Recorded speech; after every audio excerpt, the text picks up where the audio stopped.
হঠাৎ করে যদি আপনাকে কেউ খুব বেশি শ্রদ্ধা করা শুরু করে, খুব বেশি ভক্তি করা শুরু করে, জানবেন যে সেখানে গলদ আছে। কি আছে? গলদ আছে। কারণ অতিভক্তি চোরের লক্ষণ।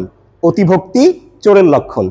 Too much courtesy, too much courtesy, too much craft, too much courtesy, too much craft, অতিভক্তি চোরের লক্ষণ। এক ছোট বাচ্চা তার বাবাকে গিয়ে বলেছে, বাবা বলো তো এই পৃথিবীর মধ্যে কে সব থেকে চালাক? ওর বাবা বলছে যে তুমি বলো। বলেছে বাবা গরু। তখন বলেছে যে গরু কিভাবে?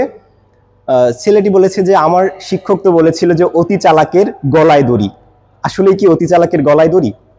অতি চালাকের গলায় দড়ি। এই প্রবাদ বাক্যটিকে আপনারা কিভাবে বলবেন? Too much cunning, too much cunning overreaches itself, too much cunning overreaches itself, অতি চালাকের গলায় দড়ি।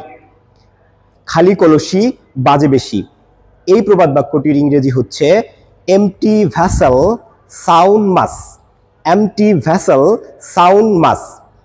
এবার আসুন, সেই লোভী কৃষকের কথা মনে পড়ে? ক্লাস 2-তে পড়েছেন।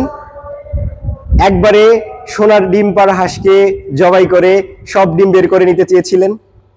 কি ছিল সেই গল্পের শিরোনাম? অতি লোভে তাঁতি নষ্ট, অতি লোভে তাঁতি নষ্ট। কিভাবে বলবেন এই প্রবাদ বাক্যটি? Grabs all lose all, grabs all lose all. নাই মামার চেয়ে কানা মামা ভালো, নাই মামার চেয়ে কানা মামা ভালো। Something is better than nothing, something is better than nothing.